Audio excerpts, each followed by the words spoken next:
Hey everybody, what is up? Welcome back to some more Pokemon action. I'm your host Ryan, and today we are fighting for the finals in the Lithio VGC tournament.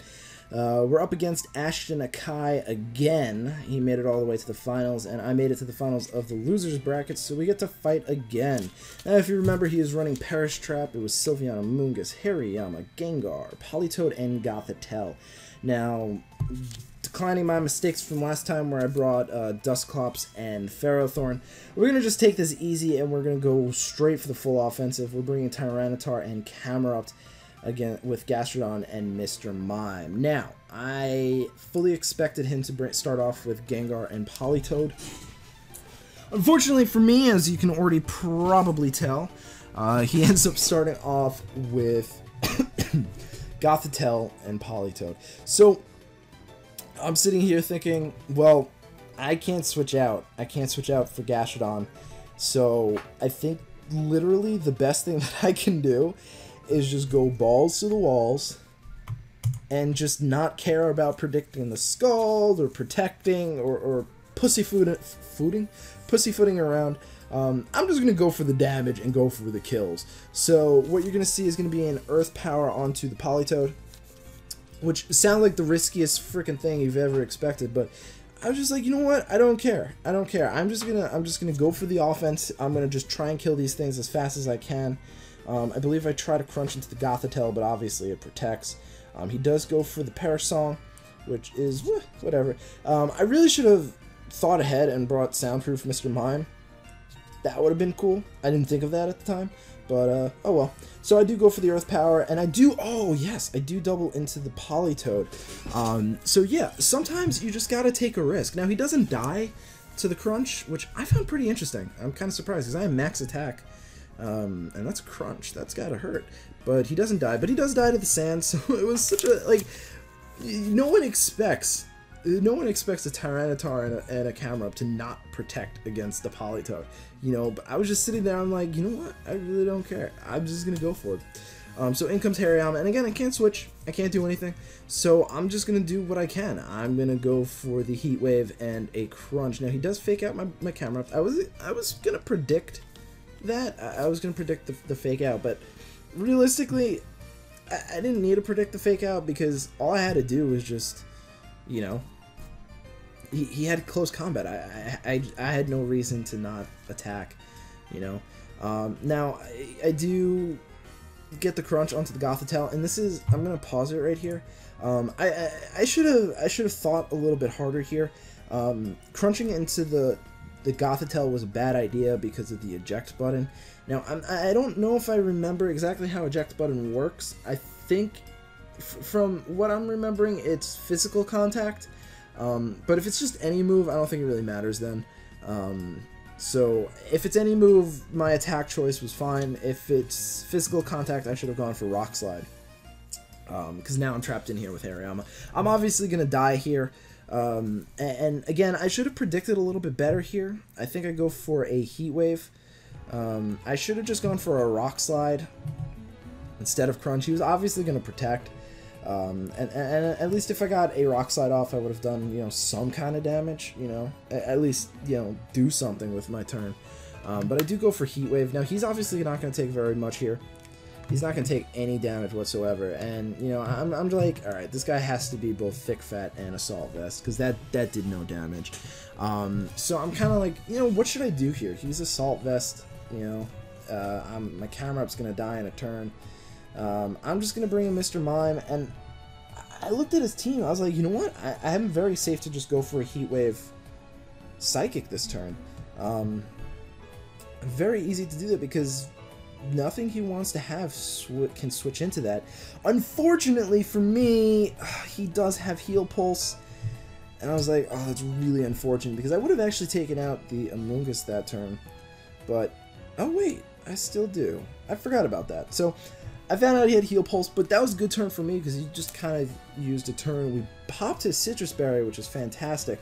And this game's actually looking really good in my favor because even though my Camerupt's about to die to Perish Song, which I think it happens this turn. Yeah, it does. I think I can still win this. I've got Mr. Mime and Gastrodon against Hariyama and Gothitelle. So what's going to happen here is he's going to go for Fake Out. Now, I could go for Quick Guard. I could. But I don't want to be Encored into Quick Guard. I don't even know if Gothitelle has Encore. But what I'm going to do is I'm just going to double into the Hariyama. Obviously, it doesn't matter because my Mr. Mime got flinched. He does go for Trick Room, so I'm thinking, okay, this is actually really good, because I can hit him with another Earth Power, and then a Psychic will take him down. I know for a fact that his Hariyama has Heavy Slam, but my HP range lets me say that I can survive it. Unfortunately, he gets a crit, and we both kind of agreed that I won that first battle sans the crit, because a Psychic would have taken him out. Actually, now that I'm looking at it, I don't know if I can say that, actually. I can say for a fact that I would have survived the Heavy Slam, and I would have lived... Wow, my voice is actually going out right now. I would have lived with enough HP to regen from Citrus Berry. But he did Heal Pulse, so I'm curious, I might not have won that, actually, looking back. I think I still might have, because I could have just Earth Powered after the Psychic, and that would have taken him out.